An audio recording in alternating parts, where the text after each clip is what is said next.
Saludos a la diáspora boricua, les habla Jesús Pizarro desde la diáspora en Little Rock, Arkansas, y nos acompaña desde la diáspora también el compañero Rafael Ruiz, y desde Puerto Rico Denis Márquez Lebrón.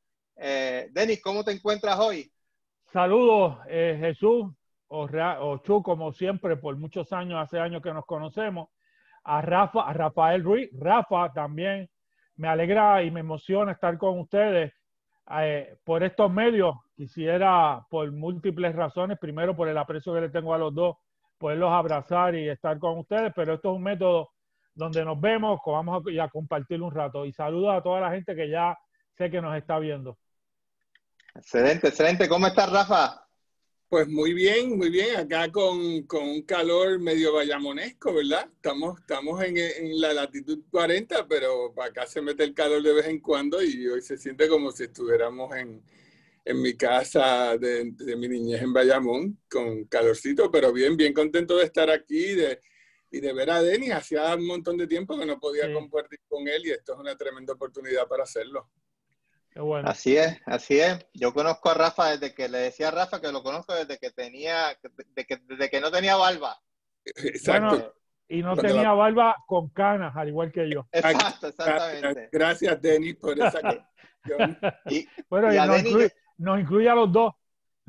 Y a Denis yo lo conocía, yo cuando me acuerdo de Denis mucho del tiempo de fax. Yo no sé si te acuerdas, Denis, yo en los años 90 yo representaba a la juventud en la radio en Ponce, y quien me asesoraba era siempre Luis Flecha Rodríguez, que en paz descanse, y cuando había un asunto nuevo, había que llamar a Denis Márquez y nos enviaba el fax con la legislación nueva. Mira qué chévere. Y eso era la imagen que yo tenía de Denis, un fax, hasta que luego lo conocí en una actividad luego. Y ya estamos por las computadoras. Y el fax es como la prehistoria ya. Así es. Ya mismo va a ser, yo espero que ya mismo va a ser realidad virtual. Vamos a poder hablar en realidad virtual.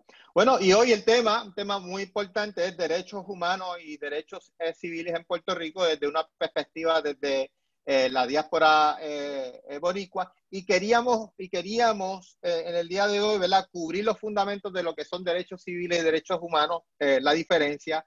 Queremos saber la situación de derechos civiles y humanos en Puerto Rico, alrededor del caso que Denis ha llevado trabajando por muchos años, el caso de las carpetas, también el asunto del carpeteo cibernético. También vamos a comentar sobre el proyecto del Puerto Rico Self-Determination Act of 2020, que lo presentó la congresista puertorriqueña Nidia Velázquez y también de origen puertorriqueño Alessandria Ocasio Cortés.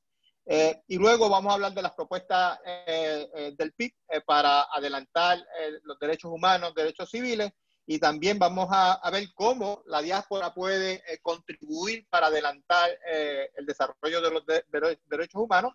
Y vamos también al final del programa conocer de Denis Márquez cuáles son sus prioridades para el próximo cuatrenio. Y entonces, comenzando con Rafa. Rafa, ¿nos pudieras ilustrar qué son derechos humanos, derechos civiles y la diferencia? Pues sí, mira, yo creo que es bien bueno que empecemos por ahí porque ambos temas tienen mucho que ver y son muy relevantes a la lucha del Partido Independentista, del movimiento independentista en general, y porque son temas que en la discusión de los problemas de Puerto Rico se tienden a mezclar, y a veces incluso por parte de nuestros adversarios políticos en el colonialismo y en el anexionismo, pues se tienden a confundir intencionalmente. Pues mira, en resumen, los derechos civiles son aquellos derechos que tiene un ciudadano bajo las leyes o la constitución de un país específico. Son específicos, por lo tanto, al país en cuestión, y pueden ser diferentes entre países. La Constitución de Estados Unidos no es la misma que la Constitución de México o la Constitución de Francia. Y por lo tanto, de esa Constitución emanan unos derechos para sus ciudadanos, por lo tanto hay un vínculo de ciudadanía, y le aplican a esos ciudadanos. Son derechos que por estar constituidos de esa manera tienden a ser derechos individuales o que se aplican individualmente, ¿ves? Y aunque a veces algunos derechos civiles emanan de una concepción de lo que es un derecho humano, pues no necesariamente eso va a ser así.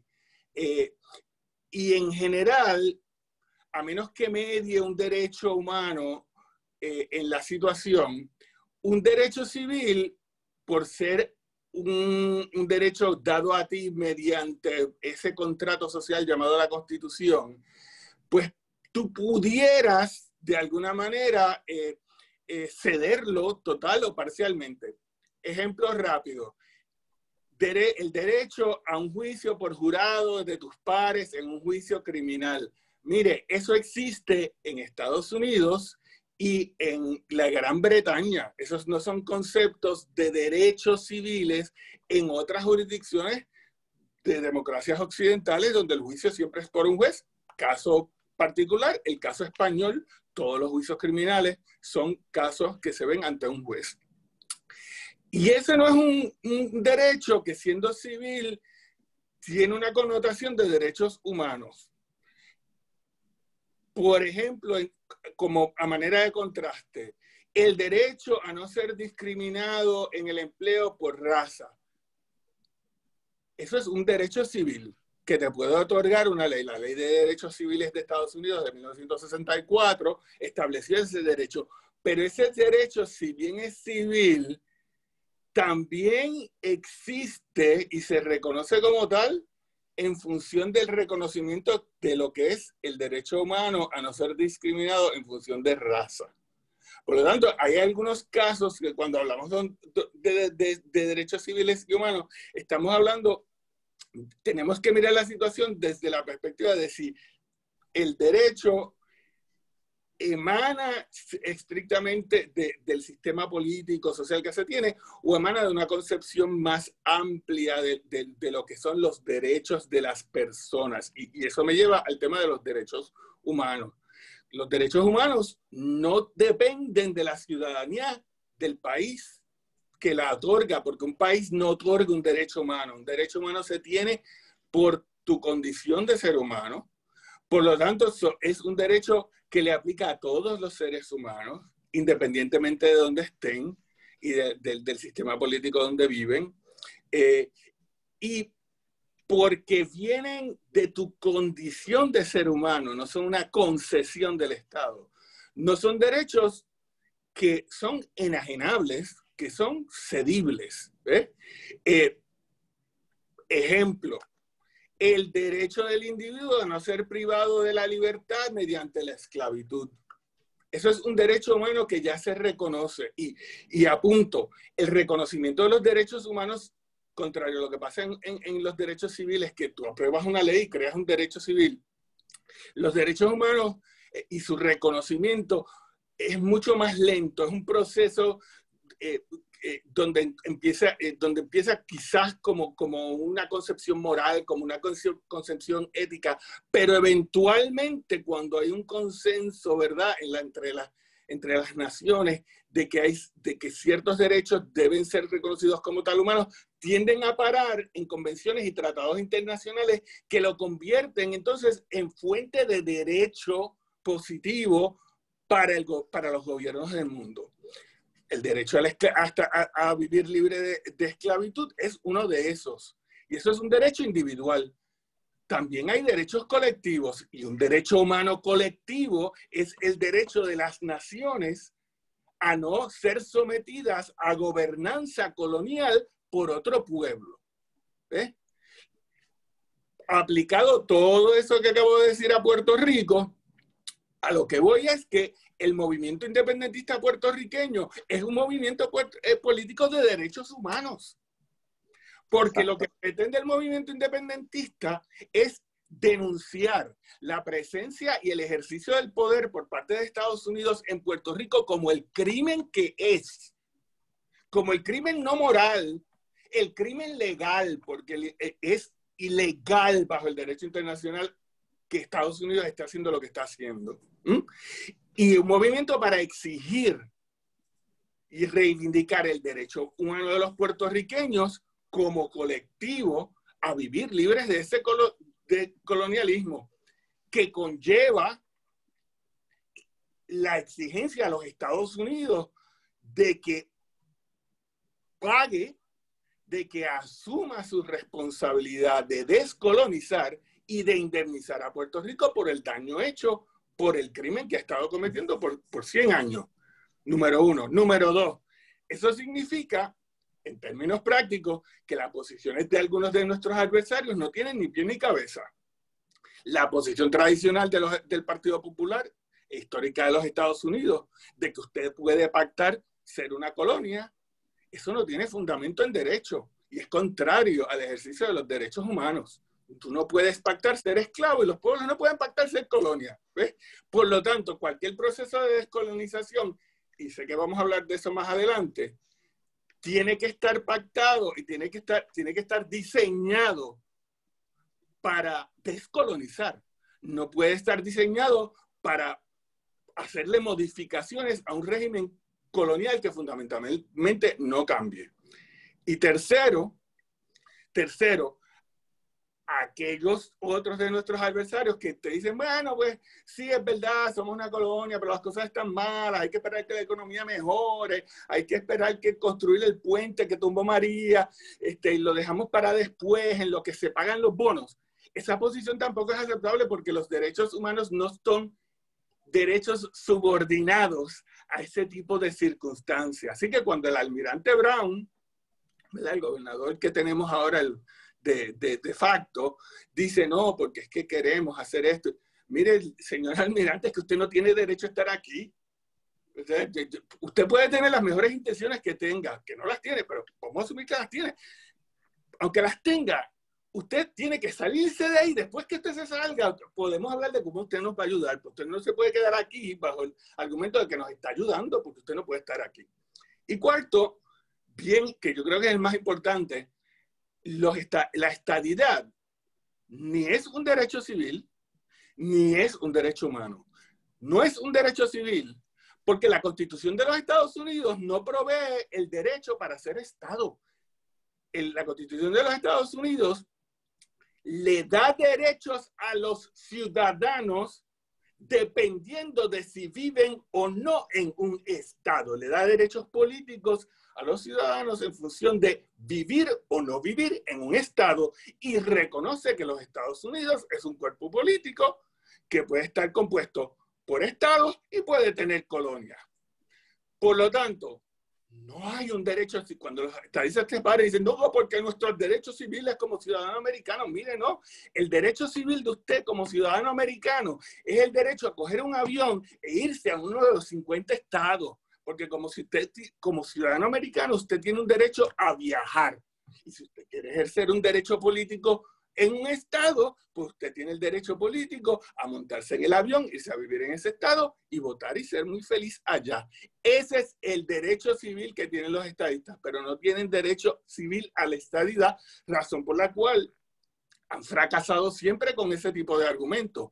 Y tampoco tienen un derecho humano a la estadidad, porque decir que se tiene un derecho humano a la estadidad es decir, en términos prácticos, que Puerto Rico, la colectividad del pueblo puertorriqueño, tiene el derecho de colonizar a los Estados Unidos para obligar a los Estados Unidos a que acepten a Puerto Rico como actor político en la gobernanza de los Estados Unidos. Eso es otro disparate. Y por eso es que estamos donde estamos y después hablaremos de ese proyecto maravilloso, a mi ver, que se ha radicado. Excelente, excelente, Rafa, y con lo que he aprendido, entonces puedo concluir que ahora con la nueva ley electoral tenemos un derecho civil, aquellos que tienen domicilio en Puerto Rico todavía y que están en los Estados Unidos, que hayan votado en el 2012, en el 2016, 16, a solicitar el voto ausente. Estamos a 3 semanas. Correcto. A 3 semanas. Que como puertorriqueños y como como miembros de una comunidad colonizada, ese derecho también es un derecho humano. Ah, excelente, excelente. Mira para allá. Entonces, pues, hay que ejercerlo. No espere al 19 de septiembre porque la capacidad de la Comisión y del Servicio Postal de los Estados Unidos ha menguado por un asunto de presupuesto y por otros asuntos políticos. Y queremos saludar a Abimael Rodríguez desde la diáspora en la Florida y al compañero Eric Ramos Rodríguez desde la diáspora en Nueva York. ¿Cómo están ustedes, Abimael? ¿Cómo estás? Yo estoy bien. Sí, sí, saludos al compañero Denis y a Rafa también. sí. Y a ti, por Abimael, no supuesto. te escuchamos. Estamos leyendo los labios de Abimael, se ve fuerte. Saben que Abimael salió del COVID hace un mes. Abimael, no te escuchamos. Tan pronto resuelvas el problema de audio, escuchamos tu saludo. Entonces, ahora nos queremos mover con Denis para conocer la situación de los derechos civiles y humanos en Puerto Rico. Denis ha estado trabajando por muchos años este tema, trabajó el asunto de las carpetas. Me parece que tuviste una carpeta, ¿verdad, Denis? Sí, también tuvo su carpeta. Y próximamente, el año que viene, esperamos ver un libro de Denis sobre este tema. Entonces, ¿podrías darnos una antesala de lo que sería tu libro sobre derechos humanos civiles y de la situación de derechos civiles en Puerto Rico ahora con las nuevas violaciones en el espacio cibernético? Denis.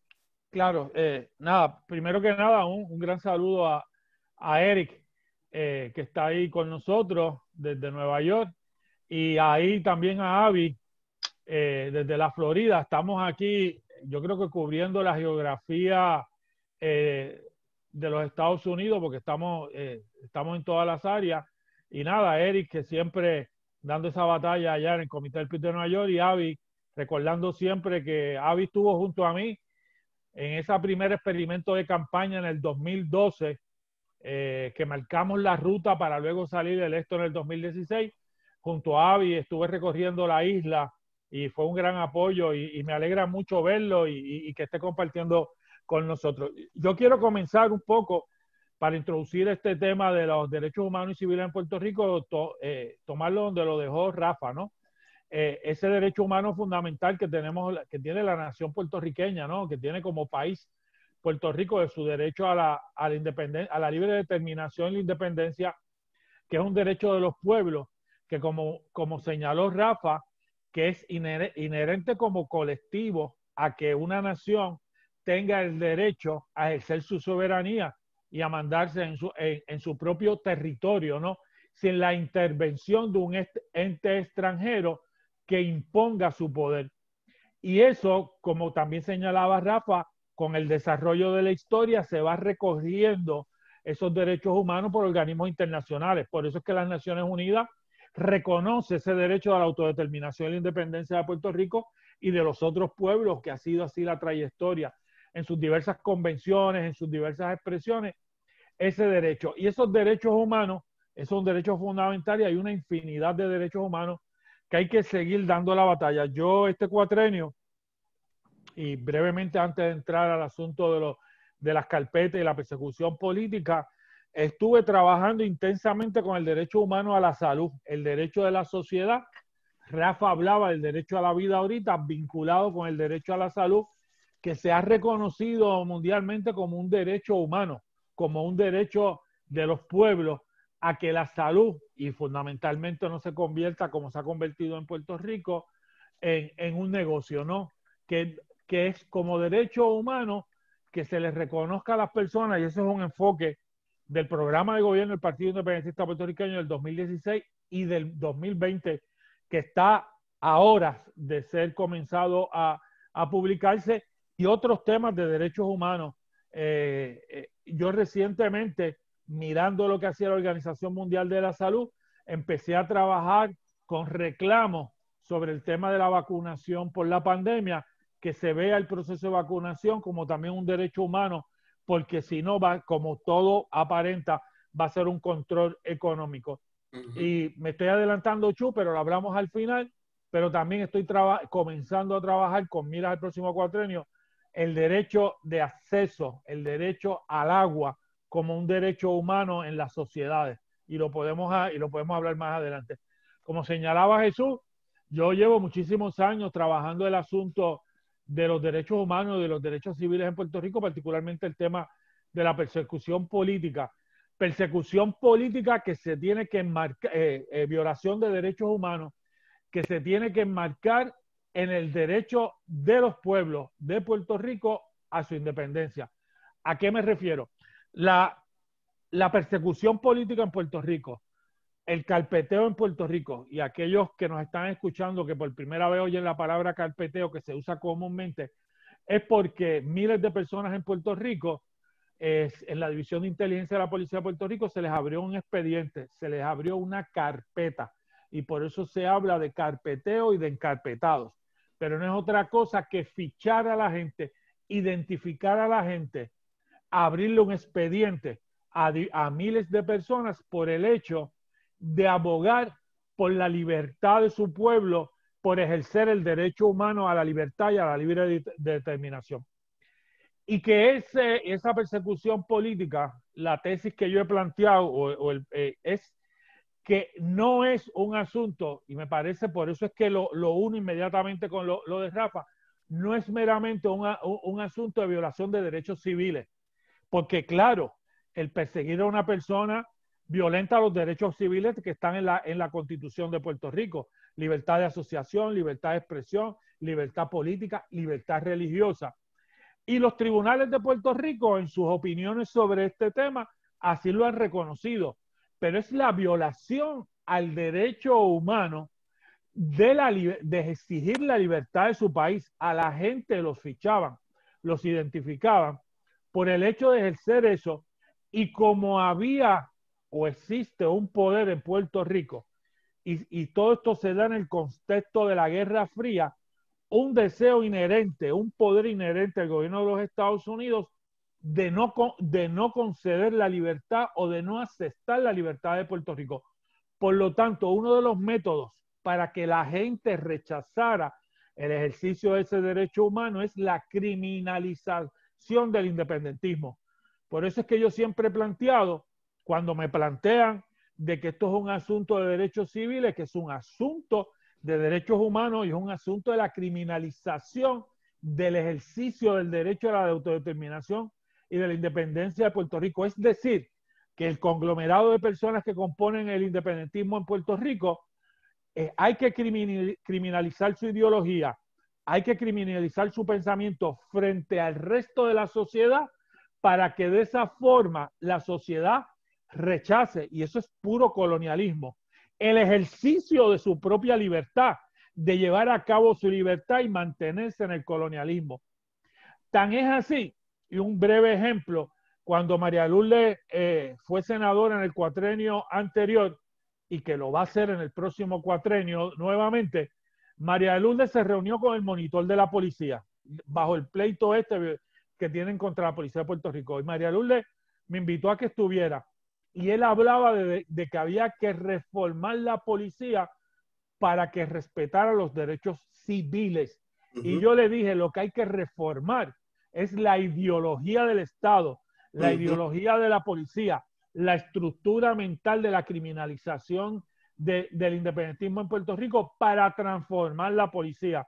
Además está decir que me lo aceptó, me ofreció trabajo, se lo rechacé, obviamente, porque un poco yo me decía, yo pago bien, yo le decía, yo me quedo felizmente asesorando a María de Lourdes como su asesor legal, y luego ahora en estos últimos 4 años como representante.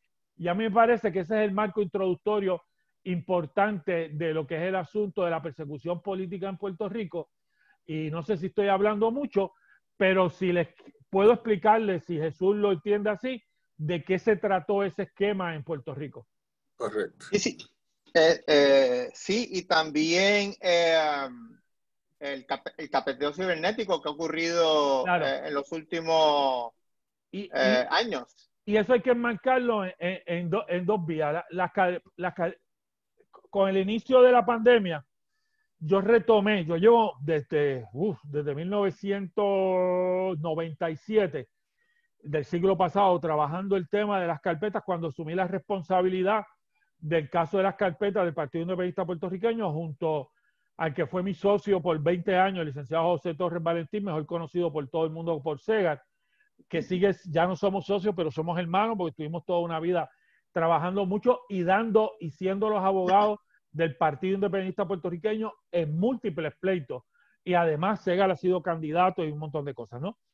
En ese pleito yo lo tomé en la etapa de que el PIB demandó, porque al PIB se le persiguió desde el año 48 hasta el año 87 mediante el uso de carpetas, de insertar agentes encubiertos dentro del partido, de utilizar confidentes, de robarse documentación del Partido Independentista Puertorriqueño. Fueron 15,000 folios de persecución política que durante el encerramiento de la pandemia los retomé, volví a revisar las 15,000 páginas, volví a revisar toda la literatura sobre ese tema en Puerto Rico, todos los informes vinculados a este estudio, y he ido un poco, como ha señalado Jesús ahorita, ya estoy listo para comenzar a teclear en la computadora lo que debe ser en el futuro, y va a ser el libro sobre la persecución política del Partido Independentista Puertorriqueño, subtítulo por parte de los gobiernos del PNP y del PPD.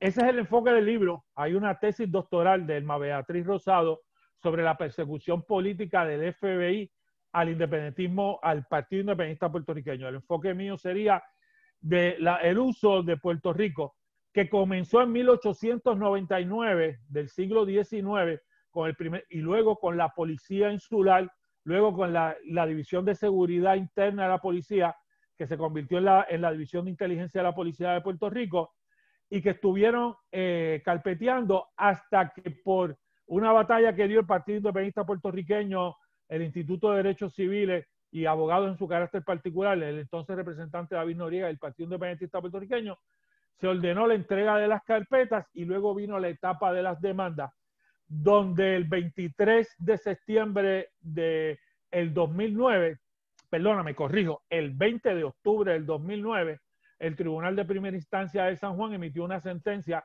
histórica donde señala que al Partido Independentista Puertorriqueño se le violaron sus derechos civiles y humanos y sus derechos electorales, y de que esa persecución política tuvo efectos políticos y electorales. Asimismo lo señala la sentencia, no tal cárcel, la sentencia de los jueces. A veces los jueces nos piden, cuando yo era abogado, proyectos de sentencia, y el juez pidió un proyecto de sentencia, y en ese entonces la licenciada María Lourdes Santiago trabajaba en mi oficina y fue quien escribió esa genial sentencia. Y con esa introducción pasamos a lo que ha sido este cuatrenio, una violación extensa de derechos civiles y humanos en Puerto Rico. Para el 2017, que el movimiento laboral en Puerto Rico, el movimiento estudiantil, estaba en la calle reclamando derechos y haciendo grandes actividades el 1 de mayo, la superintendente de la Policía de Puerto Rico en aquel entonces hizo declaraciones públicas de que estaba monitoreando las redes sociales de la gente, que los estaba investigando de lo que estaban diciendo, que les iba a dar seguimiento.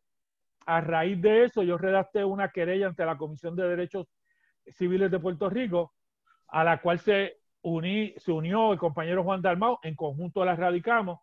Nos presentamos ante la Comisión de Derechos Civiles de Puerto Rico, hicieron una gran investigación, hicieron unas vistas públicas, yo comparecí en 2 ocasiones y emitieron para el 2019, para abril del 2019, un importantísimo informe en donde reconocen que la Policía de Puerto Rico con ese esquema provocaba lo que se llamaba un chilling effect para tratar de disuadir a que la gente participara del ejercicio de sus derechos humanos y civiles en la calle, que monitoreaban las redes sociales sin ningún tipo de criterio y sin ningún tipo de reglamentación, que utilizaban mecanismos, los famosos aparatos estos electrónicos, que se me acaba de olvidar el nombre de momento, que se utilizan por el aire, los famosos drones. Los drones estos, que los utilizaban sin ningún tipo de reglamentación y que tenían identificados a personas sin ningún criterio, y que se desaparecieron muchos de los documentos que tenían que ver con esto. Y luego en el 2019, que es lo que se está haciendo ahora, que lo volví a denunciar, y en el interín yo había radicado legislación, acusan a unos jóvenes universitarios que han llevado un horrible calvario en este procedimiento por unos eventos que ocurrieron en la presidencia de la Universidad de Puerto Rico. La policía de Puerto Rico, en un acto de persecución claro, pidió una orden de allanamiento de unos medios periodísticos universitarios, entiéndase Pulso Estudiantil, entiéndase Diálogo y entiéndase Comunidad Estudiantil, si la memoria no me falla. Esa orden de allanamiento con un juez que parece que ni la leyó o que está requete nombrado para hacer ese tipo de cosas, la firmó, y la policía de Puerto Rico tuvo acceso no solo a las páginas de Facebook de terceros que no eran los acusados, ni que eran testigos, que eran entes periodísticos, eran periódicos digitales estudiantiles que ejercen el derecho civil de la prensa, ojo, reconocido como un derecho humano a nivel internacional, el derecho del país, de los países a estar informados a través de las prensas, y así lo han reconocido muchas de las resoluciones de derechos humanos de las Naciones Unidas, ¿no? Ese derecho a la prensa. Y de esa forma entraron a la página de Facebook y vieron todo lo que hacían estas entidades periodísticas, estudiantiles fundamentalmente, la lista de sus seguidores, los comentarios de la gente, cómo la gente pagaba aportaciones, incluso las críticas si alguien le tenía a la entidad. Y eso lo volvimos a denunciar, y nosotros habíamos radicado legislación para prohibir ese tipo de actividad, porque también ese tipo de allanamiento es una manifestación del colonialismo, porque el fundamento que se utiliza es una legislación federal que es mucho más cerrada, por decirlo de alguna forma, no es tan ancha como el derecho en Puerto Rico de esos derechos civiles, y hay un acceso, y eso todo lo hemos estado denunciando. Y lo denunciamos, e insisto, y concluyo con esto esta parte, o para seguir el diálogo, que esto está como parte de una estrategia del Estado de seguir criminalizando, o del gobierno de la colonia, ¿no? El Estado le queda grande el nombre, del gobierno de la colonia, monitoreados por el gobierno federal, de seguir criminalizando la disidencia, de seguir criminalizando la protesta, de seguir criminalizando la lucha por la independencia. Y por eso es que yo he estado durante todo este cuatrienio con múltiples temas, pero sobre todo trabajando intensamente el tema de los derechos humanos y civiles en Puerto Rico. Mira, quería añadir una cosita, ir para atrás para ir para adelante, porque mucha gente no sabe esto, porque estas cosas no se enseñan, ¿verdad? Porque no conviene enseñarlas, pero es importante que nuestra audiencia sepa y recuerde. La Policía de Puerto Rico se funda en el año 1899 por el gobierno militar estadounidense, bajo el mando de un marín americano. Eso es así, Rafa. Estás al día, así mismo es. El pecado original y por eso es que yo soy de los que piensan que la Policía de Puerto Rico simplemente hay que implosionarla y empezar de nuevo. O sea, el pecado original la manchó, vino para apoyar el régimen colonial, vino para destruir esa disidencia, y no hay reforma posible de algo que lleva 120 años haciendo ese trabajo. Eso, tú tienes que deconstruir todo eso y empezar de nuevo con otra visión. Y número dos, yendo para adelante a lo que llamamos la descolonización.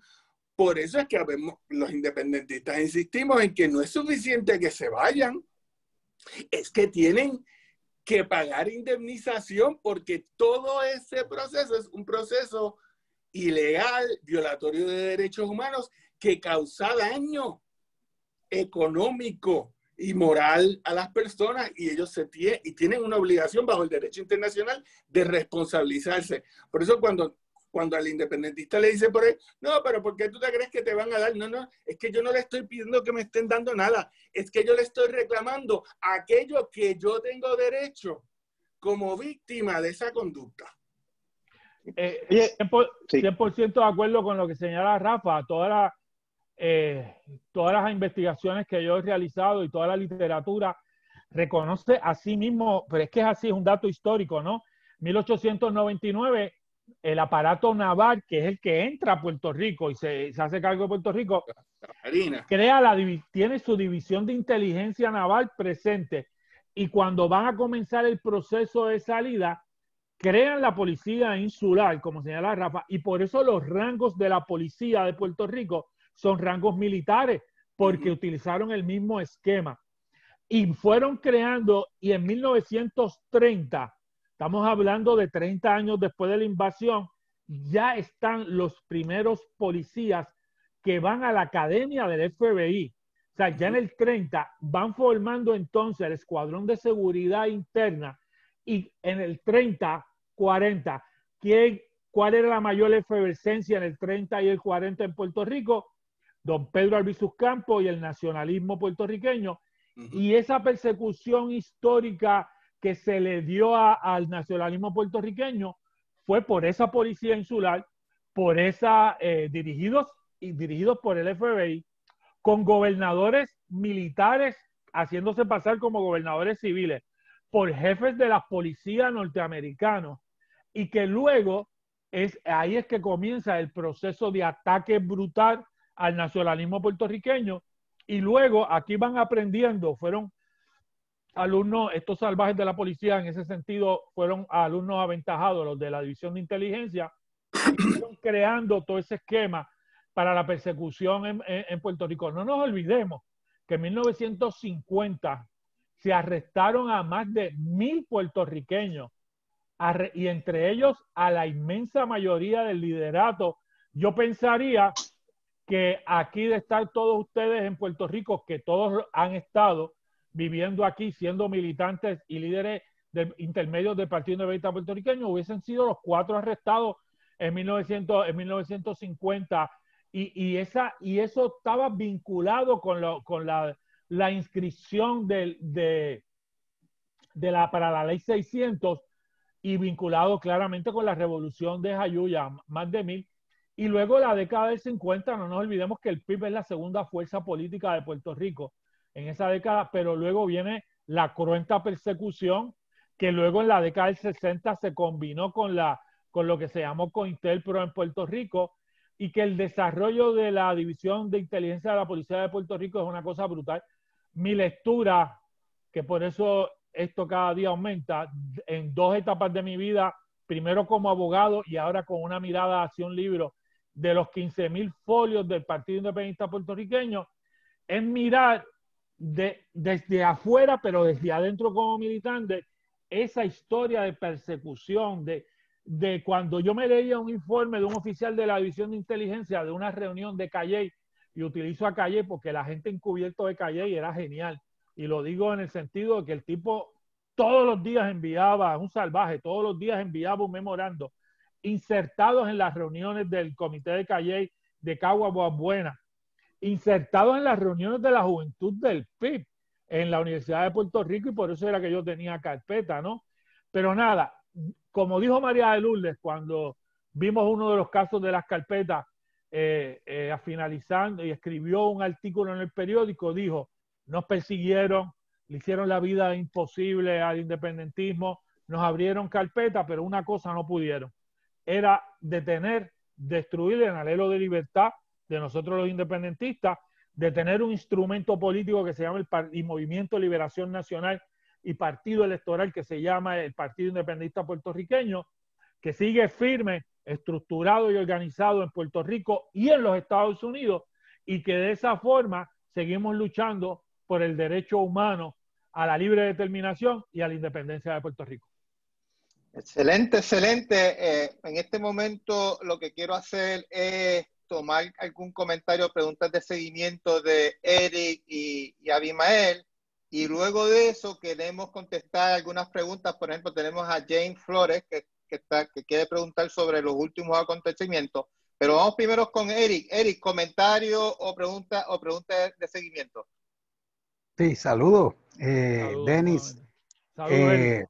Me gustaría, en el marco en que nos encontramos nosotros aquí en Estados Unidos, tantos puertorriqueños y puertorriqueñas que tuvimos que venirnos en distintos momentos y que ya somos inclusive una mayoría.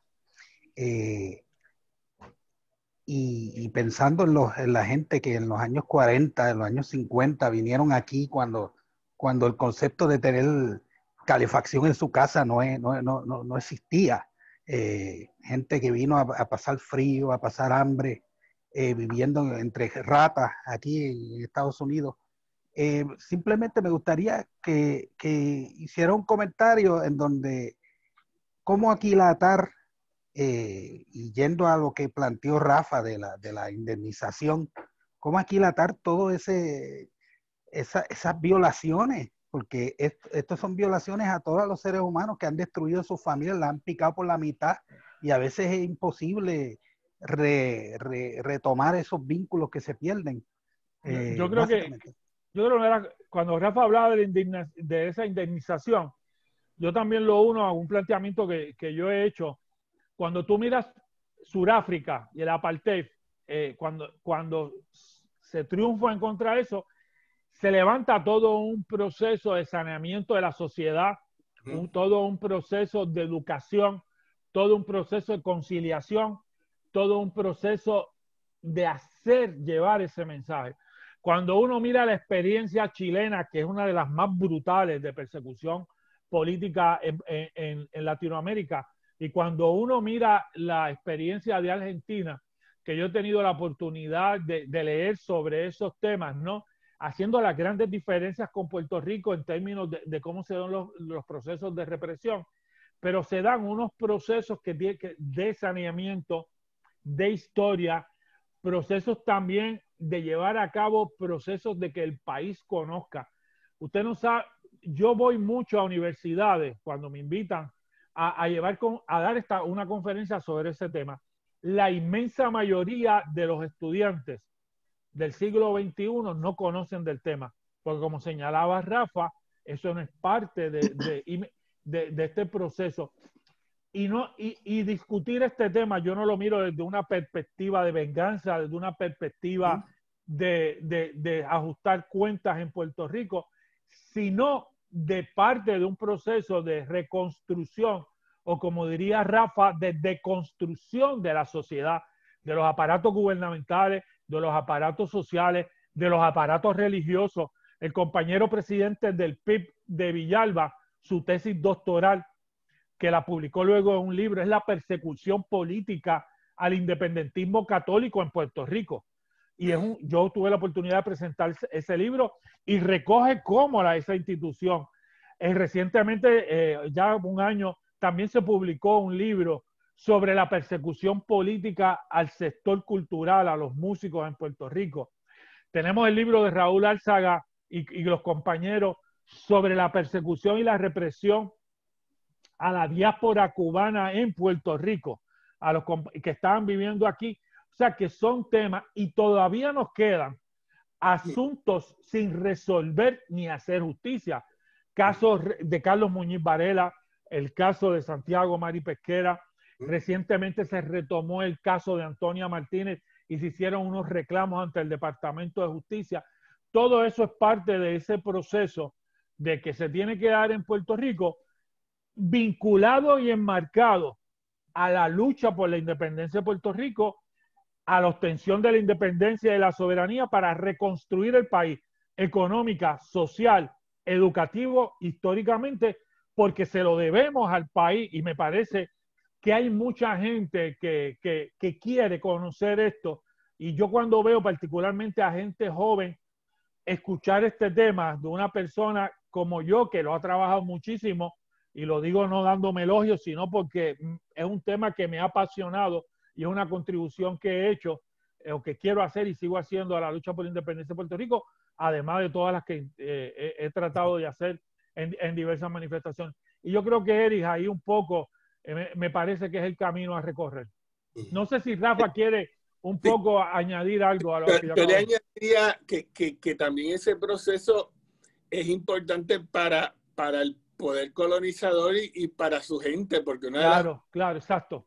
mencionaba Chu ahorita, ¿por qué tanta gente, personalidades en Estados Unidos, pues que se denominan liberales, de momento, o sea, están Puerto Rico es parte de... Yo decía, esa gente,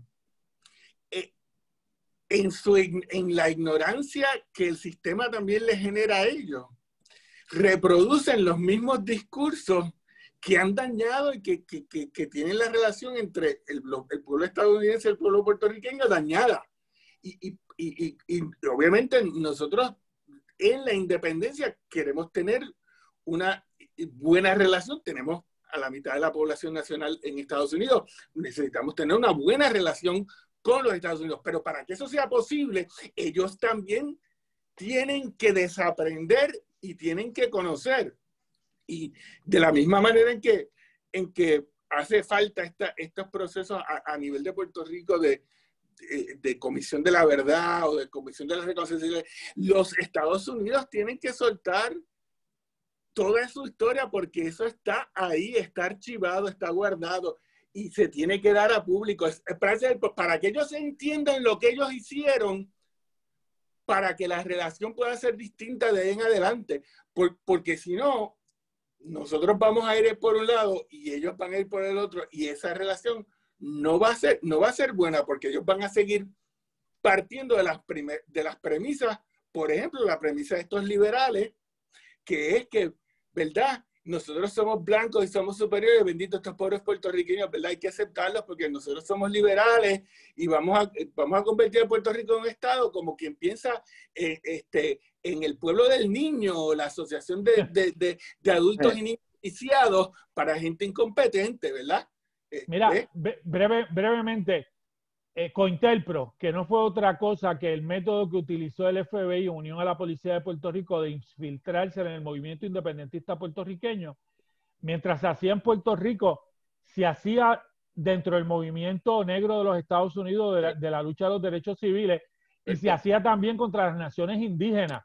Correcto. Cuando se descubre lo que es COINTELPRO, que se dio porque un sector del movimiento de derechos civiles en los Estados Unidos se metió a las oficinas, si la memoria no me falla, de Pittsburgh en los Estados Unidos, rescataron esos documentos y se dio a conocer este modelo, que es un modelo de persecución desarrollado por los Estados Unidos en esas tres instancias fundamentalmente, la nación indígena, el movimiento de derechos civiles de los negros de los Estados Unidos, fundamentalmente en la década de los 60, y el movimiento independentista en Puerto Rico.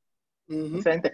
Entonces, para contestar la pregunta de James Flores y que también teníamos en agenda, el proyecto que presenta Nidia Velázquez y Alexandria Ocasio-Cortez, el Puerto Rico Self-Determination Act of 2020, ¿es un paso para ejercer este derecho humano de descolonización? ¿Es un paso para esta reconciliación? ¿Me podrías comentar, Rafa, desde el punto de vista de la diáspora y luego Denis, desde cuál es la posición del PIB?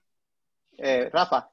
Pues mira, el proyecto para mí ha sido una gran sorpresa porque yo no me había dado cuenta de que Nidia Velázquez, que tradicionalmente no había sido una persona que yo asociaba con una posición descolonizadora, pues ha evolucionado a través del tiempo al punto que ha podido ser, ha estado dispuesta a ser coautora de un proyecto que por primera vez, por lo menos desde que yo estoy vivo, ¿verdad? No sé qué habrá pasado antes, pero un proyecto donde finalmente hay un reconocimiento, primero de que los puertorriqueños tenemos un derecho natural a la autodeterminación, de que un reconocimiento de que el gobierno de los Estados Unidos gobierna Puerto Rico de una manera que es inconsistente con ese derecho y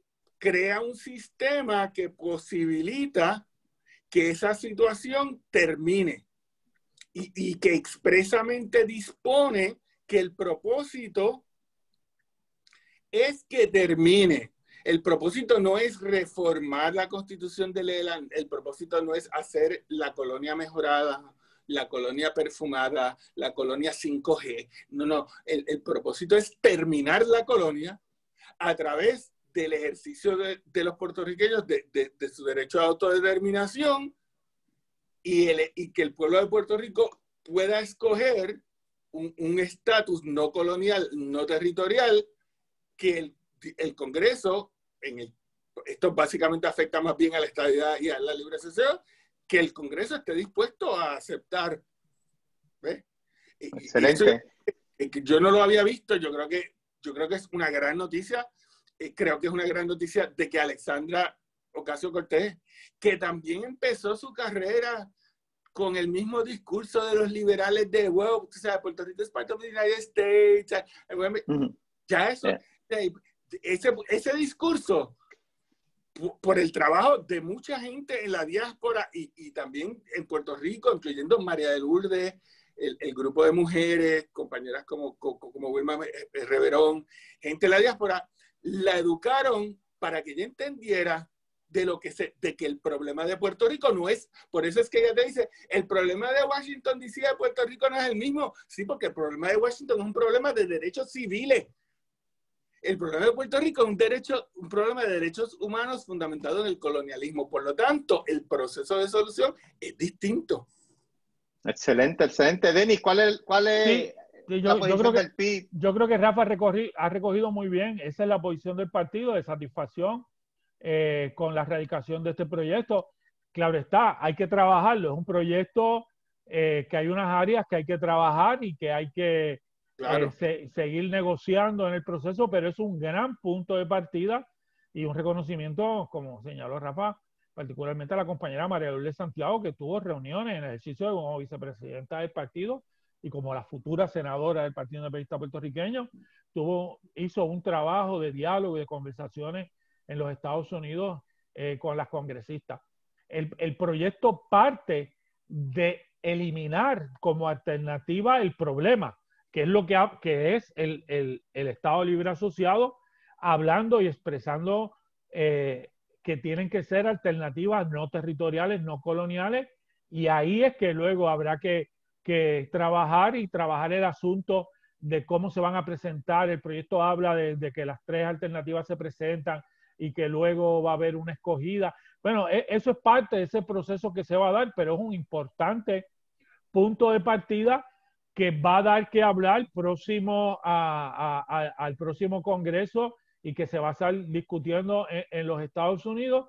Y alguna gente me ha preguntado, bueno, ¿y en dónde quedamos entonces con el plebiscito si está esto? Exacto, es muy difícil que se apruebe este proyecto en las próximas semanas, eso lo sabemos todo el mundo, y nosotros vamos con el no al plebiscito, a reclamar el no a la estadidad, el no a la colonia, el no a la junta, el no a la corrupción, y reafirmar nuestro derecho a la independencia, a la libre determinación y nuestro derecho a que como país caribeño y latinoamericano queremos seguir siendo una nación compuesta por millones de personas en Puerto Rico y alrededor de todo el mundo, como son todos ustedes, que son parte integral de nuestra nación y que queremos seguir, como lo hacen ustedes desde sus espacios, luchando por su independencia. Excelente, y quiero aprovechar para recordarle a la diáspora puertorriqueña que solicite el voto ausente cuanto antes. De hecho, el comisionado electoral Roberto Iván Aponte Berrío creó una página nueva que me parece que se llama Comisionado Electoral PIB. Está en nuestra página de Facebook, que allí tiene toda la información de cómo hacer esa solicitud. Hágalo cuanto antes, y dicho sea de paso, el próximo miércoles tenemos al comisionado electoral Roberto Iván Aponte de Berrío hablando de esto mismo, de la importancia del voto ausente en una democracia. Entonces, quería cotejar con Abimael. ¿Ya pudiste resolver el problema de audio? Ahora sí, ¿me escuchan? Saludos, Avi. Perfecto. Tus comentarios. Sí. Un abrazo a todos ustedes, a Rafael, a Jesús, a Eric, claro, a Denis. Un abrazo. Y es un placer compartir con ustedes en la tarde de hoy. Voy a hacer 2 comentarios. Uno es referente al tema que tocamos anterior sobre la persecución y el carpeteo. Nos toca en esta generación, ¿verdad? continuar educando, porque como plantea Denis, no todo el mundo conoce la historia de la persecución política. Inclusive acá en Estados Unidos yo he tenido la oportunidad de hablar con puertorriqueños que desconocen totalmente lo que es un carpeteo y demás, pero es tarea de cada uno de nosotros, ¿verdad? Orientarlo. Recuerdo en la campaña del 2000, yo me enfrenté a uno de los agentes carpeteros y cuando denuncié que él era parte de ese esquema de persecución contra el independentismo, él levantó carpetas como, por ejemplo, a Grecia González Viga y a muchos peñolanos. La excusa de él era que habían sido indemnizados. No hay la persecución política, no hay indemnización que cuente. Él se echaba loas porque habían sido indemnizados y que él fue obligado porque era parte de su trabajo. Pero como acabo de mencionar, debemos cada uno de nosotros orientar para que esa parte de la historia no se pierda y puedan entender el por qué el Partido Independentista, que todavía hay persecución y existe, y tenemos restricciones todavía hasta en los medios de comunicación, que yo en lo personal lo veo como una parte de un proceso de todavía de persecución, no darle espacio al Partido Independentista puertorriqueño en los medios. El otro comentario sobre el asunto del estatus, ¿no? Como dice Denis, hay que votar no. Uh-huh. Y cerrarle las puertas a la estadidad, que sabemos que tampoco tiene espacio dentro del Congreso como opción. Pero ahora es que nosotros, esta generación, tenemos que apretar, empujar para que ese proyecto llegue a una conclusión que realmente resuelva el asunto colonial de Puerto Rico. Y yo creo que empezaron bien. Cuando el Congreso empieza a hablar y empieza a darle esos ecos, claro está, con el liderato del Partido Independentista, es porque hay esperanza de resolver nuestro problema colonial que ya por siglos hemos permanecido. Mira, brevemente, Jesús, perdón, es que Daniel Rivera nos pregunta sobre, con el cambio en el Congreso de los Estados Unidos, si el proyecto puede morir. Bueno, primero que no es, el proyecto se presentó en esta coyuntura y es un paso importante. Y lo que hay que continuar, ya está presentado y hay que continuar trabajando con él. Si requiere una nueva presentación como parte de cualquier tecnicismo congresional, pues es parte de ese proceso, pero que nosotros, que lo tenga por seguro, que vamos a seguir trabajando con el proyecto y para que se siga discutiendo el mismo y negociando con eso. Rafa, sí, mira, sí, es bien sencillo. O sea, una vez entra el nuevo Congreso en enero, creo que es a mediados de enero, las congresistas vuelven y los radican para el Congreso para que empiece a correr el proceso. Ya en unas condiciones, ¿verdad? Si diferente, ya pasadas las elecciones. Como parece, ahora mismo favorable en la Cámara y va a seguir siendo favorable en la Cámara porque los demócratas van a controlar la Cámara y posiblemente muy favorable en el Senado si los demócratas logran capturar el Senado, que parece que va a ser el caso. Eso ciertamente pues, facilitaría el proceso de aprobación y también va a haber una contraparte en Puerto Rico porque el proyecto no obliga a Puerto Rico a hacer esa asamblea constitucional de estatus, sino que le reconoce el derecho a Puerto Rico a hacerlo y prácticamente lo invita. Y por lo tanto, de cara a estas elecciones hay que votar por candidatos y candidatas del Partido Independentista para que en Puerto Rico haya quienes impulsen esa agenda de esa aprobación de esa ley en Puerto Rico habilitadora.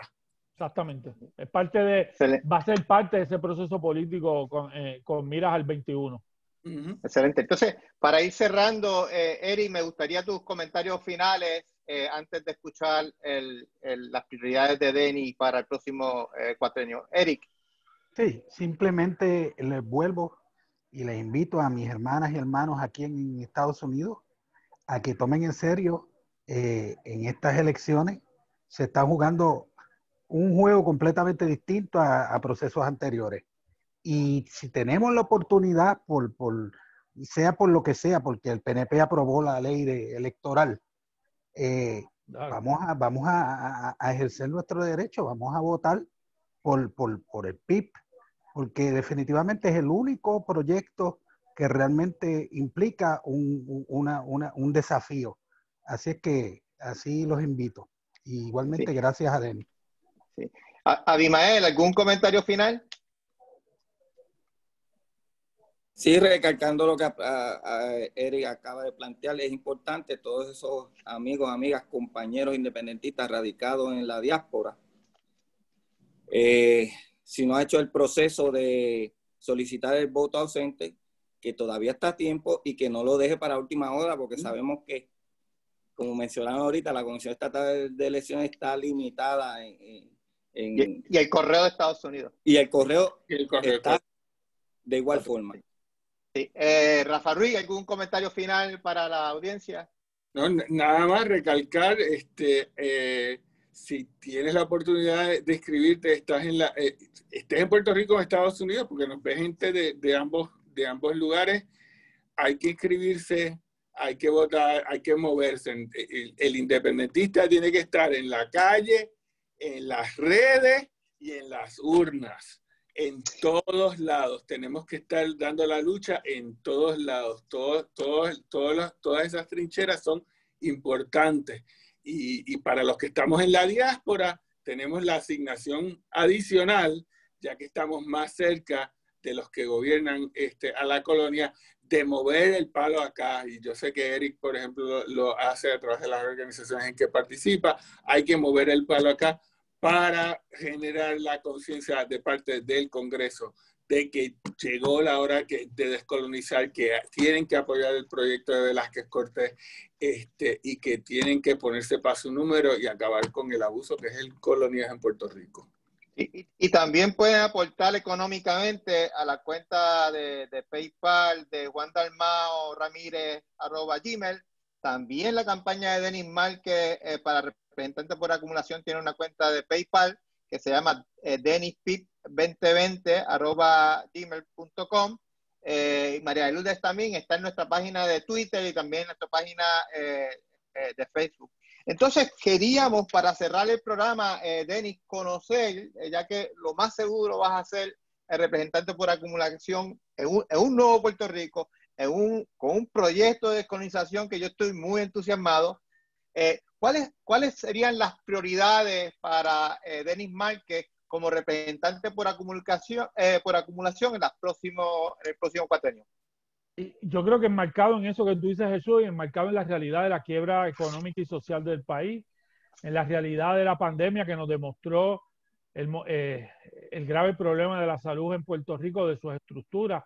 Yo sé que muchos de ustedes siguieron las vistas donde yo participé y interrogué a un montón de criminales y de irresponsables en ese proceso, ¿no? El asunto de la corrupción política, cómo los terremotos y los huracanes demostraron los graves problemas de la infraestructura física del país, que muchos de esos asuntos están vinculados a la desigualdad social y a la pobreza, que no lo podemos ver esto en un vacío, hay que verlo en un país que tiene unos graves problemas de desigualdad social y que una de sus grandes manifestaciones es la pobreza, manifestado en los problemas graves de seguridad alimentaria, que están ahí en estadísticas terribles, el problema de un 50% de la población que no participa de la actividad laboral, pero que por el otro lado, con mucho deseo de seguir aportando al país. Yo voy a la legislatura con ese entusiasmo de hace 4 años y con el entusiasmo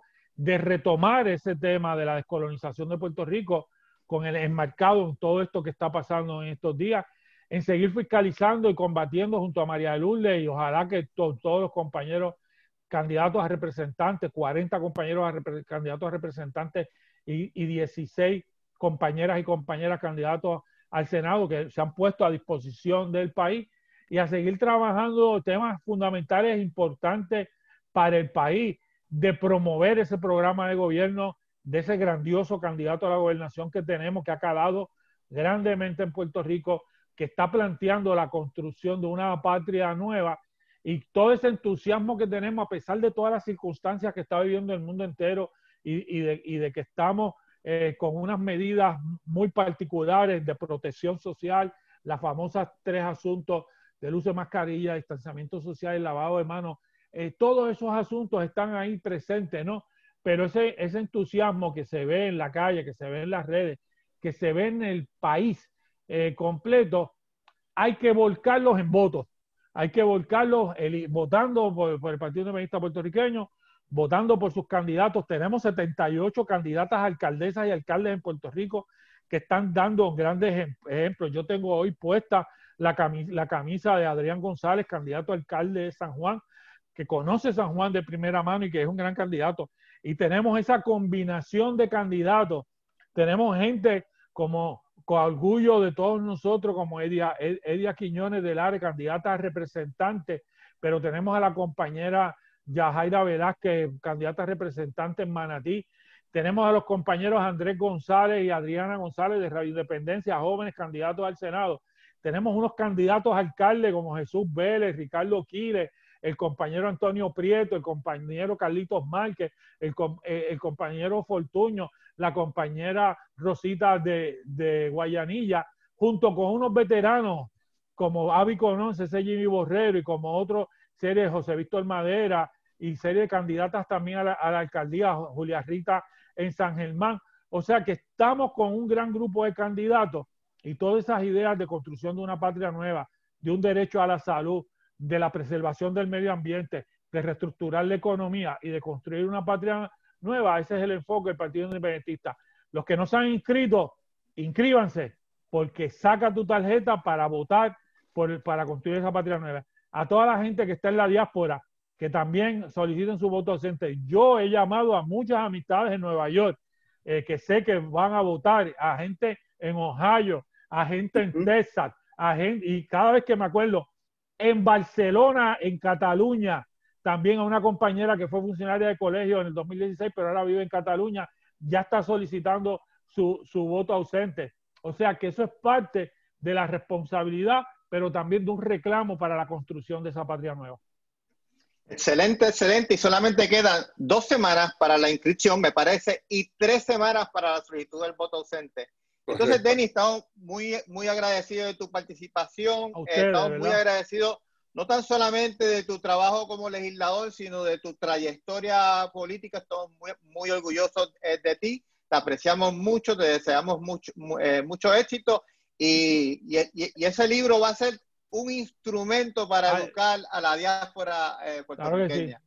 El aprecio y el orgullo es recíproco. Este país se construye con la gente que vive en la isla y con la gente que está en la diáspora, porque somos una sola nación.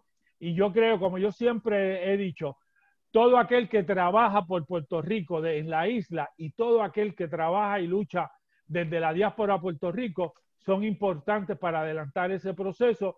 Y eso sí, todos somos parte de la gran nación puertorriqueña, a la cual estamos muy orgullosos y que vamos a reconstruir en el futuro cercano. Muchas gracias y un abrazo a todos. Muchas gracias. Excelente día.